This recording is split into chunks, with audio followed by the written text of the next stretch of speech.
Ravi de vous retrouver dans cette session d'information sur Renouveau Télé, la télé totalement vôtre. Mesdames et messieurs, voici les principaux titres de ce journal.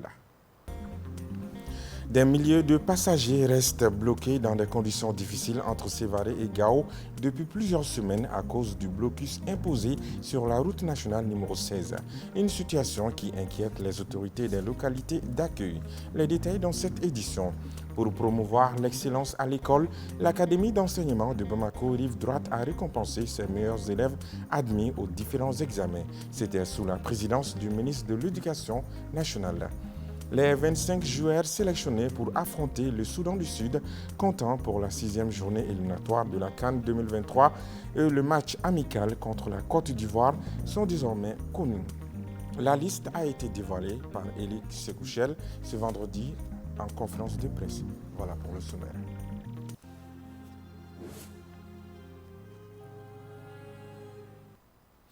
Bonsoir et bienvenue aux informations sur la télé totalement vôtre. La 45e promotion de l'école militaire interarmes de Koulikoro est baptisée Feu Général Moussa Traoré, ancien président du Mali. Les 235 nouveaux officiers ont prêté serment ce vendredi 1er septembre 2023 en présence du président de la République, colonel Assimi Goïta. Compte rendu, Maliki Diallo. Cette cérémonie couronne 2 longues années de formation. Devant le drapeau et le chef de l'État, chef suprême des armées, les 235 officiers jurent de servir l'État avec loyauté et dévouement. Ces officiers terminent leur formation à un moment où l'armée malienne est en pleine reconstruction. Le chef d'état-major général des armées rassure qu'ils seront au centre de cette politique de reconstruction après les 6 mois de stage d'application qu'ils vont suivre bientôt. Mettez à profit ces 6 mois pour parfaire au mieux vos atouts et être plus performants afin de participer pleinement à la reconstruction de notre armée pour assurer à la nation malienne la paix, la tranquillité auxquelles elle aspire. Jeunes, futurs chefs de nos unités élémentaires, vous serez la cheville ouvrière, vous serez l'autorité militaire au contact des populations sans interface et votre leadership sera l'élément déterminant de la conduite de vos subordonnés.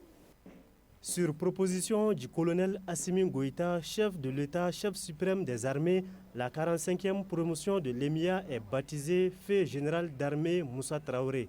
Le choix de l'ancien président n'est pas fortuit.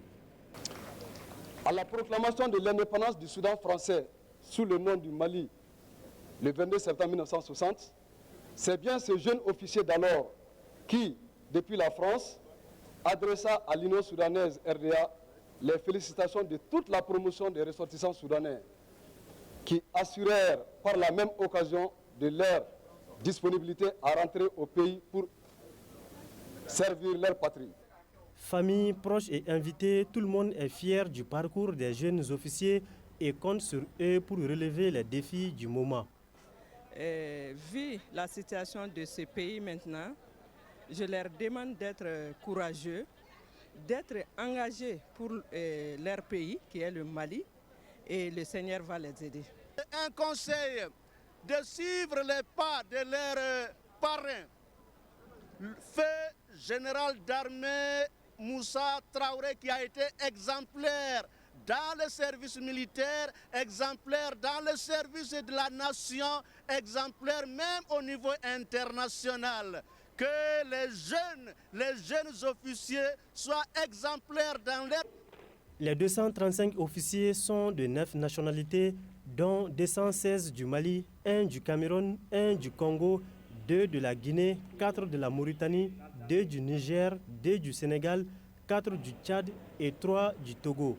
L'officier Mama Sanoko du Mali est le major de la promotion général Moussa Traoré. Les 235 nouveaux officiers ont prêté serment sous la présidence du chef de l'État, colonel Assimi Goïta. La première édition de la journée du mérite de l'Académie d'enseignement de Bamako Rive Droite a eu lieu ce jeudi 31 août 2023 dans les locaux de l'Académie. L'objectif, selon les organisateurs, est de promouvoir l'excellence en récompensant les meilleurs élèves admis dans les différents examens.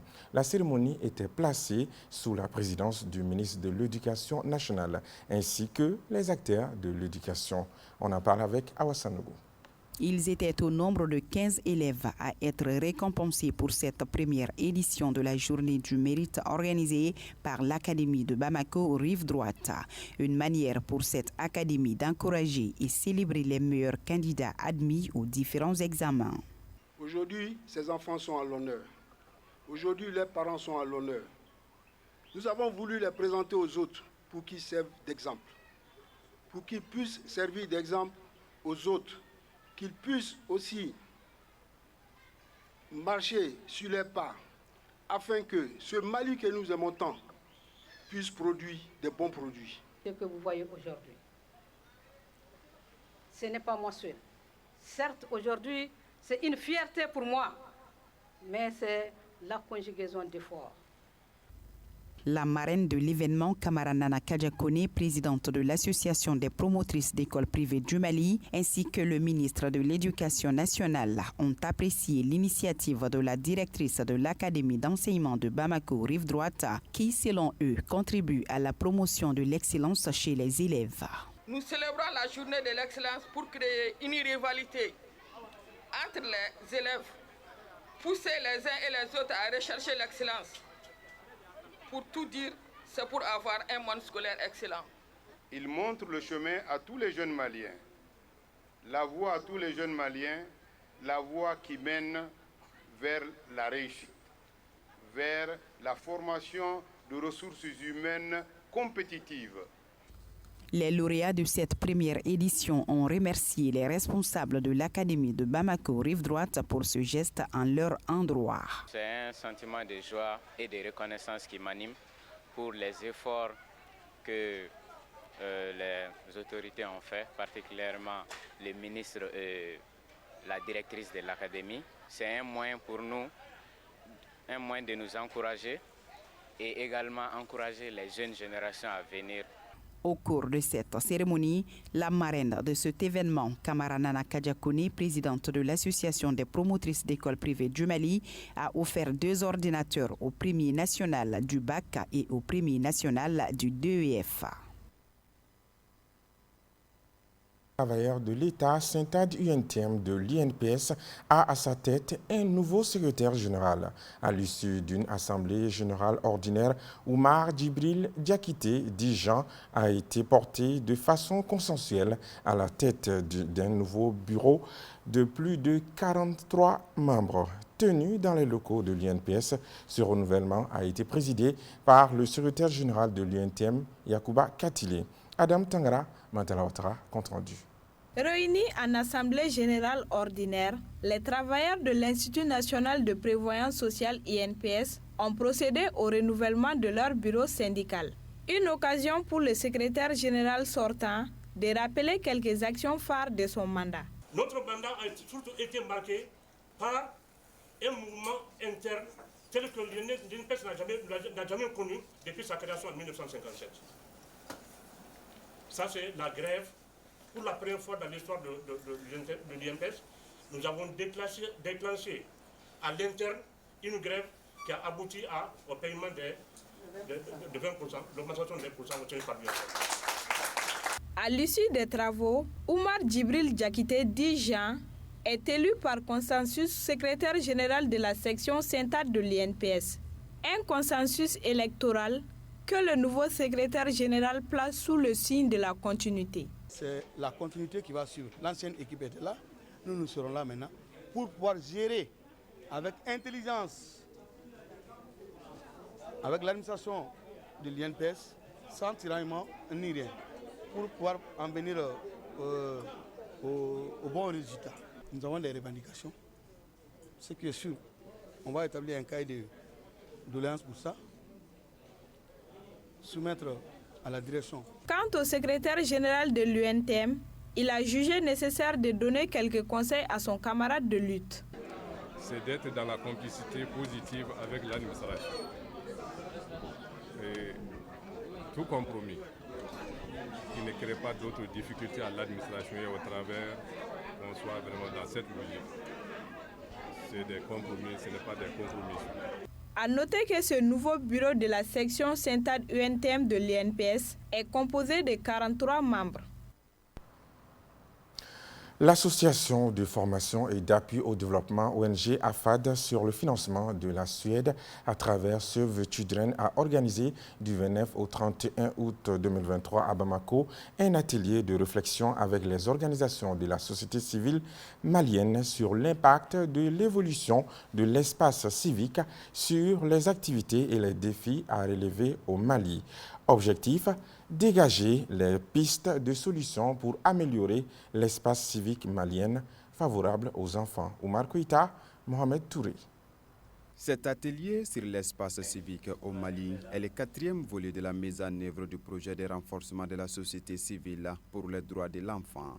Elle vise à combler les lacunes en matière de connaissances d'outils afin d'approfondir la compréhension des facteurs qui empêchent la mise en œuvre effective des principes des droits humains et leur application dans l'espace civique au Mali.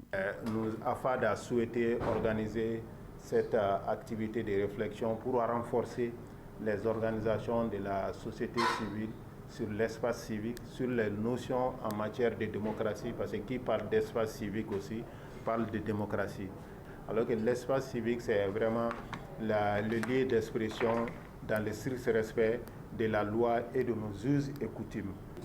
La réussite de ce programme repose sur la construction et le renforcement des partenariats solides avec les organisations locales de la société civile. Save Children International va faciliter le partage des connaissances et des bonnes pratiques entre les organisations de la société civile afin d'améliorer leur expertise technique. Durant les 3 jours, le facilitateur et les participants ont échangé sur plusieurs questions relatives à l'espace civique dans le contexte des droits de l'enfant. Donc ces 3 jours nous ont quand même permis de faire un peu la situation actuelle au niveau du pays à travers le contexte. Et aujourd'hui, nous sortons quand même renforcés en termes de compétences sur l'espace civique, comme on appelle, ce que ça joue également sur le développement du pays et aider vraiment à proposer des solutions non seulement à FAD et ses partenaires, mais aussi aux autorités du pays. Au terme des travaux, il ressort que le rétrécissement de l'espace civique au Mali est inquiétant. C'est pourquoi les participants ont formulé des recommandations. Les recommandations sont entre autres qu'il faut vraiment procéder à la vulgarisation de la loi portant création des associations au niveau national et au niveau local. Il faut vraiment renforcer les communautés par rapport à l'espace civique. Il faut aussi créer les cadres d'échange et de concertation entre les plus hautes autorités et les OSC par rapport à l'espace civique et l'évolution par rapport à son impact par rapport à nos différentes activités. À noter que 25 acteurs de la société civile ont pris part à cet atelier de 3 jours. Le sélectionneur des Aigles du Mali était face à la presse ce vendredi 1er septembre 2023. Objectif, publier la liste des joueurs sélectionnés pour les matchs en septembre. C'était au siège de la Fédération malienne de football. Le point avec Djelika Guindo. Ils sont au nombre de 25 joueurs sélectionnés par Eric Sikouchel pour affronter le Soudan du Sud, comptant pour la 6e journée éliminatoire de la CAN 2023 et Côte d'Ivoire en match amical. Soudan du Sud est un match important. Pourquoi? Parce que c'est un match à la maison. C'est un match à la maison et comme depuis un peu plus d'1 an, les matchs à la maison sont apporteurs de choses qui sont intéressantes. Et puis un second match qui pour moi est un match de préparation. J'ai plusieurs objectifs sur ce match. Le premier, c'est de découvrir le contexte en Côte d'Ivoire. Il y a un deuxième objectif qui est aussi de jouer contre une grosse équipe, parce que la Côte d'Ivoire est une grosse équipe avec des grands joueurs. Comme d'habitude, pas de grands changements sauf le retour de Moussa Djenepou. Le choix a été très difficile selon les sélectionneurs, surtout avec le démarrage des championnats européens. La saison de nos joueurs est un petit peu compliquée, notamment avec des blessures, voilà, particulièrement dans le secteur de l'attaque. Sachant que c'est un secteur qui n'est pas trop fourni, donc c'est vrai que ça a été un petit peu compliqué, même si on a encore suivi énormément de matchs. Là, ce week-end encore, on va regarder leurs matchs parce qu'il y a encore des matchs le week-end, samedi et dimanche, les joueurs jouent. Donc on va regarder peut-être une vingtaine de matchs le week-end. Et puis on a encore beaucoup de matchs à regarder. Donc une liste qui a été compliquée au niveau de l'attaque. Il y a une réflexion sur certains U23. On note l'absence de Amadou Aïdara Doudou et El Bilal Touré, tous les deux actuellement blessés. Monseigneur Doudou, il a fait une région musculaire, ça va beaucoup mieux. Mais ça sera très prématuré qu'il soit avec nous pour ce développement. Et Bilal, c'est une blessure un peu sérieuse, mais il a eu une très bonne prise en charge. Il y a une intervention chirurgicale. Et nous comptons, si tout va bien, lui rendre juste même au mois de septembre. Il faut noter que le regroupement commence à partir du lundi 4 septembre et les entraînements le mardi 5 septembre au stade du 26 mars. Actualité régionale, direction Tombouctou, le commandant de la zone de défense numéro 5 du secteur 3 était face à la presse ce jeudi 31 août 2023 pour faire le point de la situation sécuritaire dans les régions de Tombouctou et de Taoudéni et rassurer les populations des dispositions en cours pour l'approvisionnement des marchés. Écoutons le colonel Mamadou Escone, commandant de zone de Tombouctou et Taoudéni, au micro de notre correspondant Boubacar Djitei.